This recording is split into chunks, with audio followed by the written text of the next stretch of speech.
расстрел Лаврентия, и камера заворачивается. Судьбе Лаврентия не позавидовать. Он один из героев полнометражного фильма «Последняя цена». Они – люди в черном мстители.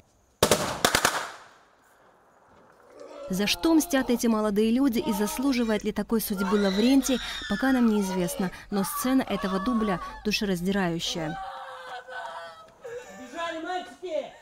Даур Аруха – актер Абхазского государственного театра. Кто знаком с постановками труппы, знают, что отрицательных персонажей Даур играет крайне редко.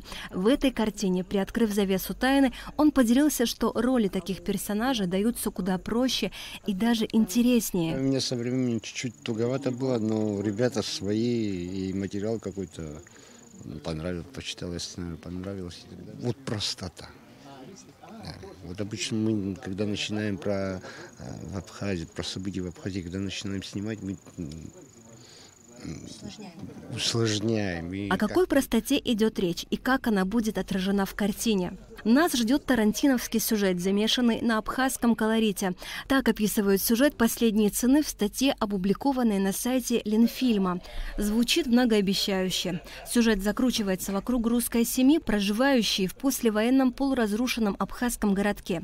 Попытка разбогатеть на тоннах ореха, как оказывается, всего лишь утопия. По словам режиссера Наура Гармеля, этот сценарий – его личное творение, основанное не на одной реальной истории. В целом, это собирательный образ, отмечает он. Ну, как и любой писатель, сценарист и так далее, из того, что видел, слышал, из каких-то реальных вещей, собрано все в один сценарий.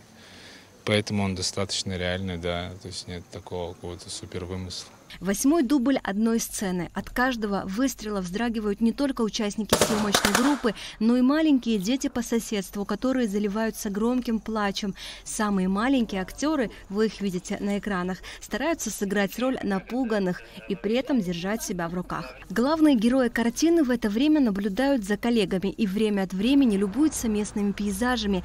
Это российские актеры театра и кино Василий Щепицын, Юлия Шубарева и Екатерина Демидова. Про свои съемки в фильме Наура Гармеля говорят так: удачно сошлись звезды, ведь график у актеров плотный и при этом порой непредсказуемый.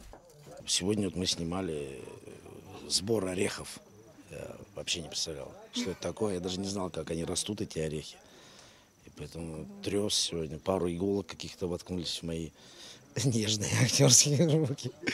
Вы представляете, тут вообще почти половина населения так живут и зарабатывают деньги в августе на сентябрь, чтобы ребенка там в школу отправить. Да, да, и это очень такой труд, очень действительно труд.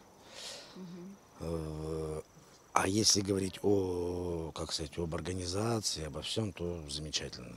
Все очень на хорошем, на высоком уровне.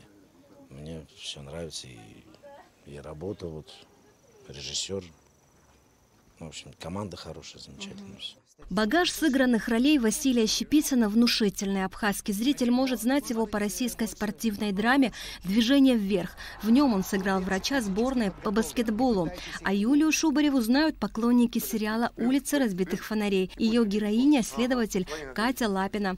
Для Юлии роль в фильме Наура Гармеля по счету 41-я. Но роль такой героини она играет впервые. Он работал шахтером, она приехала с ним сюда. Они, наверное, со студенческой скамьи вместе. Дальше у них родились дети. Вот дети родились, я так думаю, я не знаю. Мы как бы с Науром не обсуждали вот эту историю, но мы так для себя, как артисты, для нашей кухни решили, что, скорее всего, вот так случилось. Как бы соблюдают традиции местные, но немножко, наверное, чуть-чуть другие. Особенно отец. Вот отец не очень соблюдает. Нет, отец как раз, мне кажется, даже больше соблюдает, потому что она ему говорит, что вот традиции ты бы как бы по-другому попринимал. Наши традиции свели нас в нищету, потому что приходят гости, и он угощает, а мы очень люди не богатые. Драма, которая так знакома абхазскому обществу, противоречия современности и абхазских традиций, красной нитью проходят через весь сюжет фильма, в котором, как и в жизни, радость сменяется печалью. Там, где Дима стоит, надо перекрыть и уйти. Режиссер за пультом, очередной дубль. Наур сконцентрирован и даже строг. В любом случае ты переживаешь, потому что это твое произведение, и не исполнителю какого-то позвали снять какое-то кино, мне неинтересно, то есть такого нет. То есть все идет от души, самое главное, что... Конечно, поэтому я кричу на всех. В багаже 31-летнего режиссера игрового кино 2 короткометражных фильма «Мост» и «Братья». «Братья» снят по мотивам новелл Михи Лакарба. А судьба 3-го фильма «Последняя цена» зарождается на наших с вами глазах. Премьера киноленты, снятой абхазским режиссером на базе Ленфильма, запланирована в 2023 году. Асида Малия, Тимур Гугохия, Абхазское телевидение.